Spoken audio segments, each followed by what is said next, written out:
For 34 years, I wrote 5 things on cards and stood them up in my own fish case. Fresh, sushi grade, sustainably sourced, the name of the species, and previously frozen. I believe 4 of those meant something, only 1 did, and it took me most of a career to work out which. Here is my claim, and I want you to hold me to it. By the end of this, you will know which 4 to walk past and which one to trust, and you will have a test that works on any label in any shop.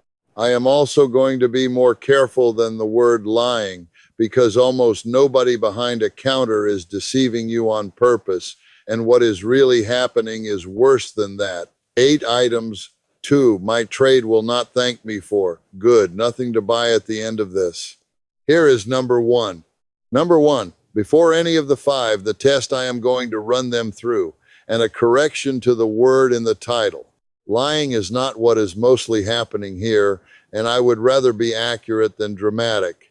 In 34 years, I met very few people behind a counter who set out to deceive anybody. What I met were people repeating language that was handed to them on a supplier sheet, printing it on a card in their own handwriting, and going home believing they had told the truth. That is a harder problem than dishonesty, because there is nobody to fire.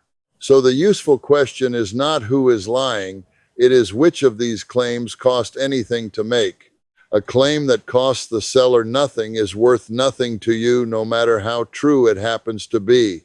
If a word raises the price, hides the age, or flatters the buyer, and it can be printed by anybody about anything with no consequence, then it is decoration.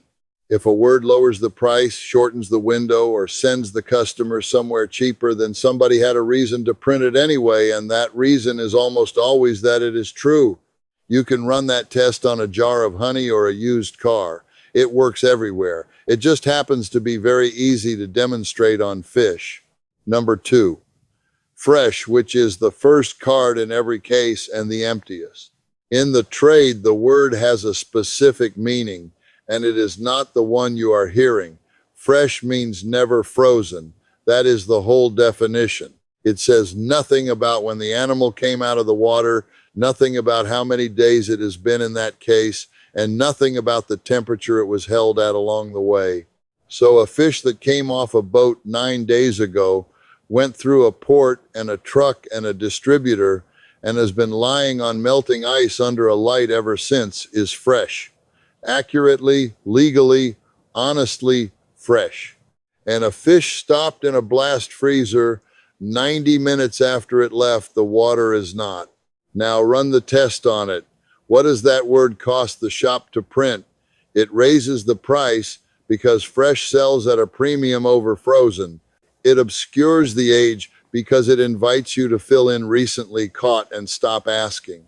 And it can be applied to almost anything in the case with no consequence whatsoever. Raises the price, hides the age, costs nothing. That is a card written for the seller, in the seller's interest, and you should read straight past it. Number 3, sushi grade and its cousin sashimi grade. There is no agency that issues this. There is no standard that defines it, no inspection that confirms it, and no penalty for applying it to anything at all. The person who wrote that card decided the fish qualified using criteria they invented, and in most shops the criterion is that the fillet looked nice that morning. What makes it worse than merely empty is that a real standard exists which the phrase could have been pointing at the whole time. If a fish is going to be eaten raw, the thing that matters is whether it was frozen hard enough for long enough to deal with parasites, and the federal specification is not vague. -4 degrees for 7 straight days, or -31 until the fish is solid, then held there another 15 hours. Those are checkable numbers. A supplier either met them or did not, and a shop that bought from a supplier who did can tell you so. So stop asking whether it is sushi grade and ask which of those 2 specifications it met. The answer, or the silence, will tell you everything. By the test, this one fails harder than fresh. It raises the price, it flatters the buyer, it costs nothing, and it has no content whatsoever. Number 4, sustainably sourced, responsibly harvested, ocean-friendly, and the rest of that family. There is no binding federal definition of any of it.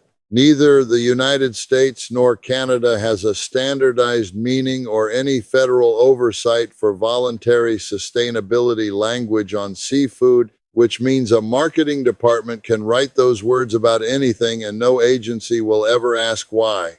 One systematic look at what is actually on retail shelves found that self-declared environmental claims were the most common kind of label, that 60% of them could not be verified at all, and that close to 1 in 10 were actively misleading. My favorite example from that work is wild salmon carried a badge saying no antibiotics. Perfectly true. Also meaningless, because a fish that was never farmed was never given any. Now the part where I have to be fair, because there is a real thing sitting in the middle of all this noise. The serious third-party schemes are not frauds. People work hard at them, and the assessments cost money and mean something. But the largest of them covers somewhere around 17% of the world's fisheries by weight, and from 4 feet away, through glass, a genuine audited certification and a badge a company drew for itself look exactly alike. That is the whole problem. The honest label and the decorative one are printed in the same font. Number 5, the species name itself, which is the accusation everybody expects and the one I am going to argue down. The numbers are real and they vary enormously by where you are standing.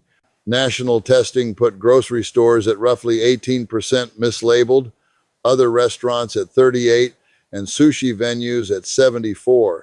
By species, the spread is wider still, with snapper at the catastrophic end, where one study found 7 genuine fish in 120 samples, and cod at the sane end, where several national surveys have come back between 2 and 7%.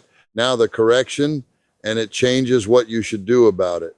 When federal inspectors tested high-risk species up at the wholesale level, the labels were right about 85% of the time. So the fish is mostly leaving the water under its correct name and losing that name somewhere on the way to you.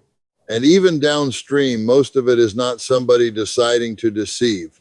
It is paperwork inherited from a box, copied onto a card, by a person who has no way to check and no reason to doubt it, which is exactly why it fails my test. Printing that name cost nobody anything, including the people who could have verified it. A claim nobody paid to confirm is not evidence, even on the days it happens to be right. Number 6, previously frozen, which is the one you can trust. You will see it in small type on a shelf card, or buried in a product description online, or occasionally spoken by somebody at a counter who did not have to say it. Costco prints it in its own copy for the fresh Pacific cod, along with the detail that the fish was thawed at purchase and should be cooked within a day or 2. Number 7, now run the test, because this is the one place it comes out the other way. That phrase costs the shop 3 separate ways at once. It lowers what the fish appears to be worth, because previously frozen reads as second best to almost every customer in America. It shortens the selling window, since a thawed fish is on a 2-day clock and the sign has just told everybody so. And it points the customer directly at the freezer aisle, where the same fish sits at a lower price. Nobody publishes a fact that damages them on 3 fronts unless it is true. That is the whole signature of an honest claim in any trade, on any shelf. Truth is what somebody tells you when the telling costs them something. Everything else on a card is advertising with better manners. Number 8, and here is the thing my trade will like least, along with everybody who thinks more labels would fix this. Consider what would actually help you at that glass. The date the fish landed. How many days it has been sitting in that case. Whether the boat bled it. Those 3 facts, and nothing else, would let you buy well every time. Not one of them appears on a card anywhere in this country. There is no law requiring any of them, no supplier sheet carrying them, and no marketing department that wants them printed, because every one of those three numbers gets worse the longer a fish sits. A label that decays is a label nobody will ever volunteer, which means the system is not broken in a way more regulation would repair. It is working exactly as designed, printing what is cheap to print and silent about what costs something to admit. The useful facts about a fish are spoken out loud or not at all, and that is the entire reason a counter with a person standing at it beats a counter with better signage. And I wrote 4 of those 5 cards myself in my own hand for 34 years. I never once believed I was misleading anybody, and that is precisely the problem. Let me give you all 5 in one breath. Fresh means never frozen and tells you nothing about age. Sushi grade has no issuer, no standard, and no penalty for using it. Sustainably sourced has no binding definition in this country or the one above it. The species name was copied off a box that nobody in the chain paid to verify, and previously frozen is the only one of the 5 that costs the shop money every time somebody prints it, which is the whole lesson, and it travels a good deal further than fish. Read every label by what it costs the person to put there. A claim that raises the price and can be applied to anything is advertising. A claim that lowers the price, shortens the window, or sends you somewhere else is information. That test works on a jar of honey, a used car, a job posting, and a resume, and it will not fail you because the arithmetic underneath it never changes. People volunteer what helps them and go quiet about the rest. A man asked me once why the frozen halibut was cheaper than the fresh when it was plainly the better fish. I told him the truth, which is that the sign was doing the pricing rather than the fish. He bought frozen from me for 6 years afterward, and I lost money on him every single week. So tell me in the comments where you are watching from and which of those 5 you had believed meant something. And if somebody older than you had a rule for reading a label that is written down nowhere, put it there too, because those are the ones I read twice.